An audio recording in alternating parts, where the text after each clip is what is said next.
My grandpa left me with his business partner and her spoiled kids, scrubbing toilets while they threw parties. When I made them pay rent, he came back screaming that I was selfish. I just smiled and said, good thing the inn's mine.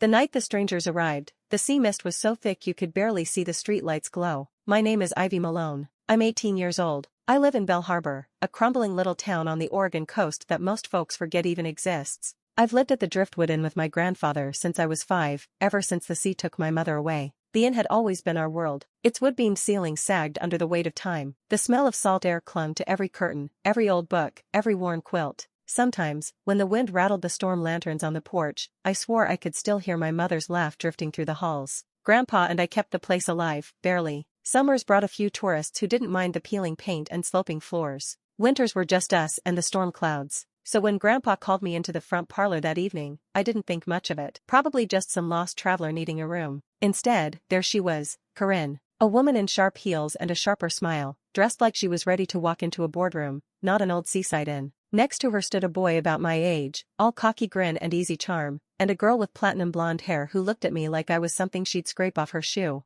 Ivy, meet Corinne Duval, Grandpa said, clapping her on the shoulder like they were old pals. She's got some big ideas for the Driftwood. Corinne extended a manicured hand. I've heard so much about you. I wiped my hands on my jeans before shaking hers. Her skin was cold, dry, like paper. This is my son, Milo, Corinne said, with a proud tilt of her chin. Milo flashed a grin that showed off his 2 white teeth. And my daughter, Zara. Zara didn't offer a smile or a handshake. She just crossed her arms and stared past me at the dark, creaking ceiling. I swallowed hard. Something about the way she looked around, like she was already picturing how to tear it all down, made my stomach twist. We're going to bring some fresh energy to this place, Corinne said, turning back to Grandpa. Make it a real destination. It's time, don't you think? Grandpa chuckled like a man already sold. It's been too long since this old place saw some life. I glanced at the fireplace, at the framed photograph of my mother smiling on the day the inn first opened. Fresh energy, real destination. It felt like an insult wrapped in a compliment. Why now? I asked, trying to keep my voice steady. Corinne's smile sharpened.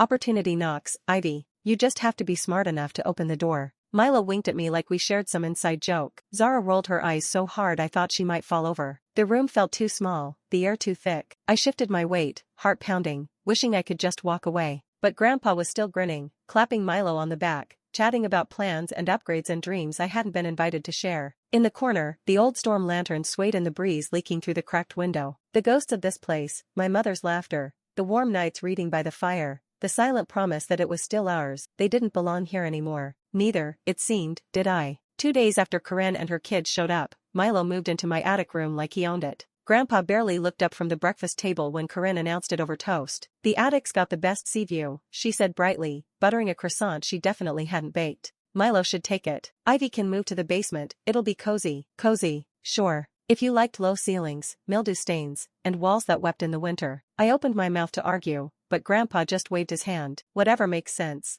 Milo's our guest. Guest, right. The attic room had been mine since I was a kid. My mom had painted the beams with tiny silver stars when I was 6. My old quilt, stitched by her hands, still covered the bed. Now Milo was tossing his duffel bag onto it like it was nothing. You'll love the basement, he said, flashing that salesman grin. It's atmospheric. I wanted to punch him. Instead, I dragged my boxes down the narrow, creaking staircase. No one offered to help. A few days later, I found Zara standing in my mother's old studio, paint roller in hand. She was covering the murals, the ones my mom spent months creating, in glossy white. Gone were the swirling blues and greens of the sea, the golden gulls soaring across the ceiling, all erased in a few casual sweeps. Don't worry, Zara said when she caught me staring. This place needs a reset. It's not like anyone even remembers her paintings anyway. I couldn't find the words to answer. My throat felt too tight. The worst part? It didn't stop there. Corinne started gutting the inn piece by piece. The storm lanterns were replaced with sleek chrome light fixtures. The driftwood art Grandpa had collected over 40 years got tossed into a dumpster behind the inn. She even stripped the front desk of its old guest book, the one where my mother's handwriting still filled the margins with welcome notes and doodles,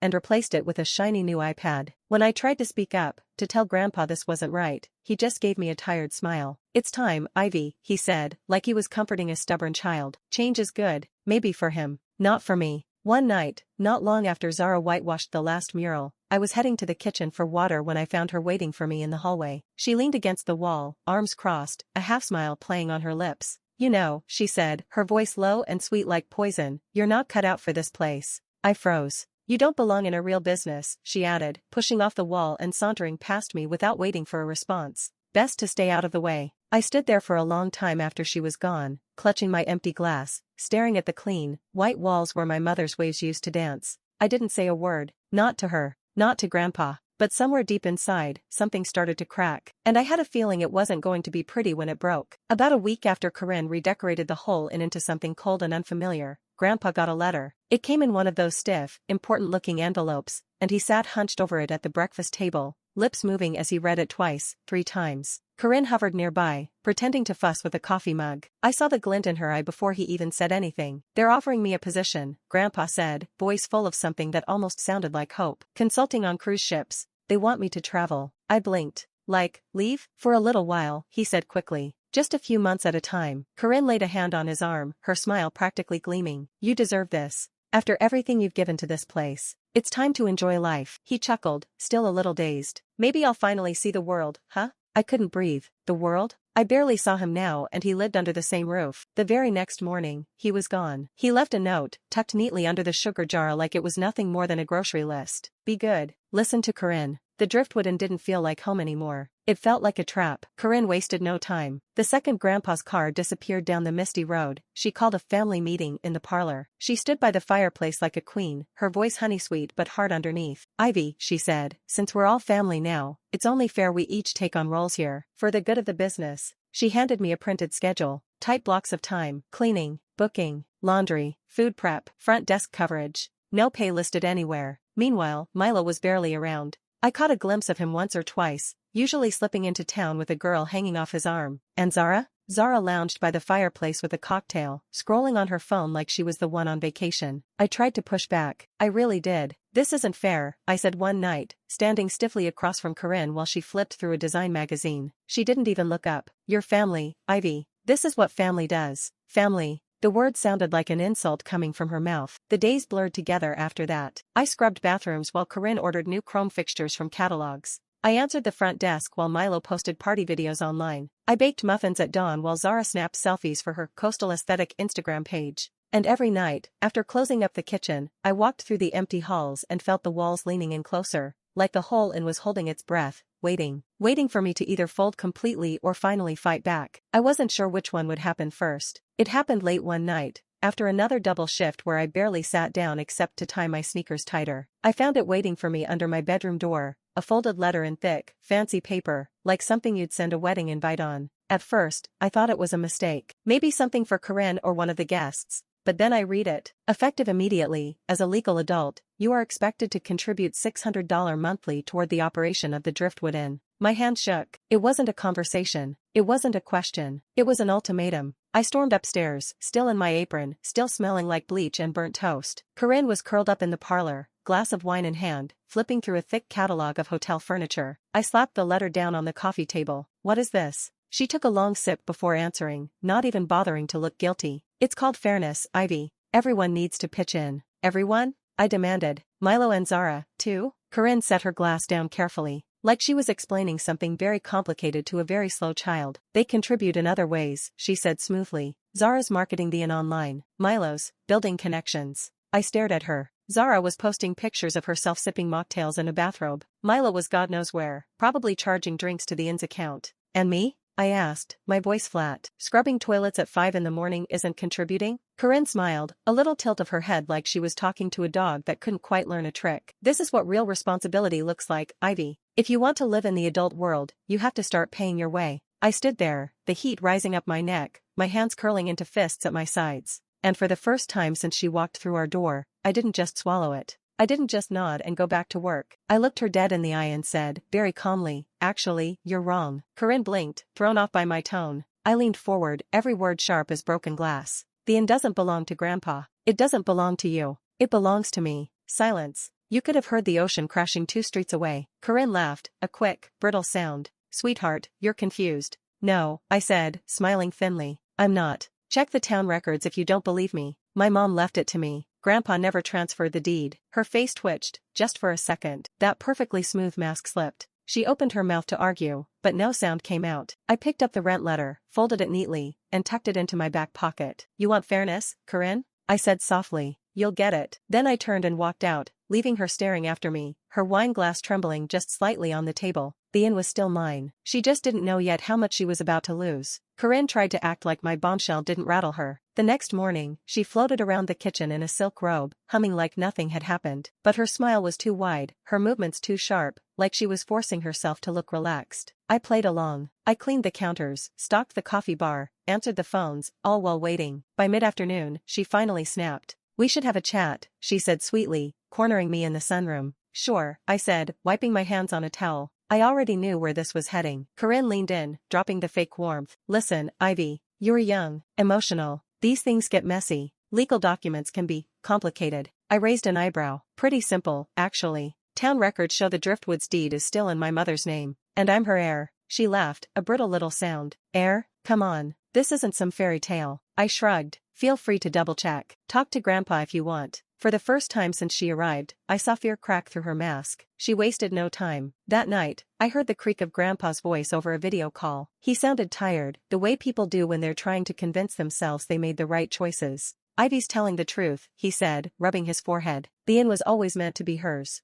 I never changed it over to me." Corinne sat stiffly beside me on the couch, pretending to smile. Of course," she said quickly, her voice syrupy. "We just want what's best for Ivy. Maybe we should guide her, help her manage it properly." Grandpa hesitated. His face looked older through the screen. "She's smart enough to manage it herself," he said softly. The call ended soon after. Grandpa promised he'd check in more, but we both knew he wouldn't. He was gone, off chasing cruise ships and better weather, leaving me to fend for myself. Later that night, I heard them. I was coming down the back staircase when I caught the whispering, Corinne's low, urgent voice bleeding through the cracked office door. "She's unstable," Corinne said, her tone sharp. "You heard her, talking about deeds and rights. She's too young. She needs distance. Time to figure herself out." Grandpa didn't answer right away. I pressed my hand against the wall, every muscle in my body stiff. Finally, after what felt like forever, I heard him sigh. A long, tired sound that broke something in me. "If you think it's best," he said. I didn't need to hear anything else. I backed away quietly, the walls of the inn shifting around me. They weren't going to fight for me. They were going to push me out, for my own good, of course. Just like they'd always planned. I didn't sleep that night. I sat at the little kitchen table, the one with the worn-out wicker chairs, watching the sun bleed into the fog outside the windows.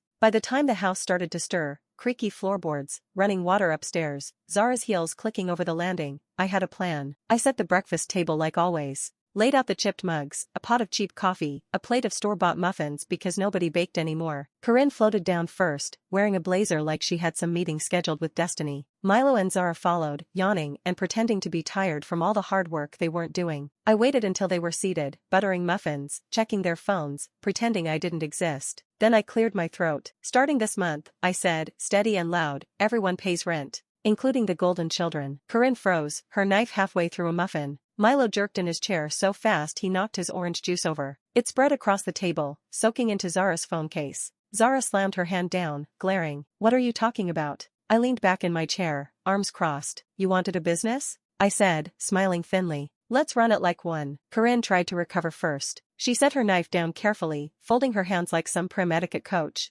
"Ivy, sweetie, that's not how families operate." "No," I said, "it's how businesses operate. And you were very clear this isn't just a home anymore. It's a venture, a project." I pulled out a neat stack of papers from under the table, rent agreements, printed up late last night when the idea first took root in my head. "For Milo and Zara," I said, sliding the papers across the table, "standard room rental rate for this area." I was generous. Family discount and everything. Milo's mouth flapped like a dying fish. Zara actually scoffed. "We're not paying you." "Then you're not staying here," I said simply. "Your choice." Corinne's face twisted, all that polished calm cracking. "You're being ridiculous," she hissed. "You can't throw us out." "Watch me," I said. Zara shot to her feet, knocking her chair back so hard it hit the floor with a smack. "This is bull," she started, but Corinne cut her off with a sharp gesture. "Fine," Corinne said, voice shaking. "If that's how you want to play it." She stood too, smoothing her skirt like she was still in control. "We'll go," she said, snapping her fingers at Milo and Zara. "Get your things." They stomped upstairs, muttering under their breath. Corinne lingered for a second, staring at me, her lips pressed into a thin, bloodless line. "You're making a huge mistake, Ivy," she said. "You'll regret this." I smiled. "I already regret letting you through the front door." She turned on her heel and stormed off. I stood there a long time after the door slammed shut, listening to the quiet. Outside, the wind was picking up, bending the old cypress trees along the cliffs. A gull shrieked somewhere over the water. Inside, the inn finally felt like it was breathing again. Not cheerful, not healed, but alive. And mine. Grandpa showed up the next afternoon, storm blowing in behind him. I was scrubbing the lobby floor when the front door slammed open so hard it rattled the windows. He stood there, face red, hair plastered to his forehead with rain, his duffel bag still slung over his shoulder. "What the hell did you do?" he barked. I pushed the mop aside and straightened up slowly. "Good to see you too," I said. He marched across the room, boots dripping water onto the wood floor I had just cleaned. "They're gone, Ivy," he shouted. "Corinne, Milo, Zara, you chased them out like common criminals." I crossed my arms over my chest, steadying my breathing. "They were leeches," I said. "And they weren't family." Grandpa's face twisted in disbelief. "You don't treat people like that. You don't throw family out over a few disagreements." I laughed, but it came out brittle and hollow. "A few disagreements?" I asked. "You left me here to be their servant. You left me to clean up after them, while they tore this place apart." His mouth opened, but I didn't let him speak. "You chose her," I said, voice low and shaking. "You chose Corinne. You chose her smile and her big plans and her empty promises over me." Grandpa's hands fell to his sides, useless. "This inn was my mom's," I said, my voice breaking a little despite how hard I fought it. "It was supposed to be mine. And you gave it away without even asking." He shook his head, looking at me like he didn't even recognize me. "You're being selfish, Ivy," he said, his voice hoarse. "You're destroying everything we built." I blinked at him, stunned. Selfish. That word hit harder than I thought it could. I swallowed, blinking fast against the hot sting in my eyes. "If keeping her," I said quietly, "means losing me, then that's the price." Grandpa stood there, breathing heavy like he wanted to say something, anything, that could fix it. But he didn't. He just shook his head once, grabbed his bag tighter, and turned toward the door. He didn't even look back. The door slammed shut behind him, the sound echoing through the empty inn. I stood there, mop abandoned, the storm howling outside and the silence inside wrapping around me like a heavy coat. I was alone. For the first time in my life, really, truly alone. But the funny thing was, for the first time, I also felt free. The driftwood creaked in the wind, the old wood settling like it was exhaling after holding its breath too long. I walked back to the front desk, picked up the inn's old leather guest book, the one they hadn't thrown away yet, and ran my fingers over the first name written inside. Lillian Malone. My mother. I placed the book back carefully, then sat down at the desk. The sea roared outside, wild and unbroken. So was I. The first few weeks after Grandpa left felt like living inside a ghost story. The inn was too quiet, the halls too long. I could hear every creak of the floorboards, every moan of the old pipes. Some mornings, I caught myself listening for Grandpa's heavy footsteps or Corinne's sharp laugh. They never came. It should have been lonely. Maybe it was. But it was also mine. Slowly, I started to put the pieces back together. I repainted the studio, not to erase my mom's murals, but to bring her spirit back into the room. I spent rainy afternoons gathering driftwood from the beach, carving little sculptures the way she used to. The fireplace that Corinne had gutted for a sleek chrome monstrosity? I dragged the old stones back from the shed and rebuilt it myself, one scraped knuckle at a time. I reopened the Driftwood Inn, but not just as a hotel. It became a hybrid space, part artist residency, part guest house. A place for painters, writers, dreamers. People who understood that beauty wasn't in polished floors and glass chandeliers. It was in the smell of salt air, the creak of old wood, the stories that soaked into the walls. The first guests were local artists who paid in paintings and sculptures instead of money. Then came the photographers, the travelers passing through, the writers looking for a quiet place to finish their books. They filled the halls with laughter and music. They left notes in the guest book, praising the soul of the inn, the way it felt like a living thing. The Driftwood Inn didn't just survive. It became something new, something better. One afternoon, a letter showed up in the mailbox. No return address. No note. Just a single photograph tucked inside the envelope. It was an old picture, me at maybe 6 years old, barefoot in the garden, dirt smeared on my cheeks, holding up a seashell like it was treasure. My mom stood behind me, laughing, her arms outstretched like she was trying to catch the sunlight. I stared at it for a long time, tracing the edges with my thumb. Grandpa had sent it. I didn't need a signature to know. No apology, no explanation, just a memory, and maybe, in his own clumsy way, a kind of goodbye. I placed the photo in a frame and set it beside the portrait of my mom over the fireplace. No tears, just a quiet sense of peace. Outside, the gulls wheeled and cried above the cliffs, their voices sharp against the gray sky. The waves crashed against the rocks, wild and endless. Inside, the Driftwood Inn glowed with light and laughter and new life. I wasn't the scared little girl waiting for someone to come home anymore. I was the one who stayed. I was the one who made it whole again.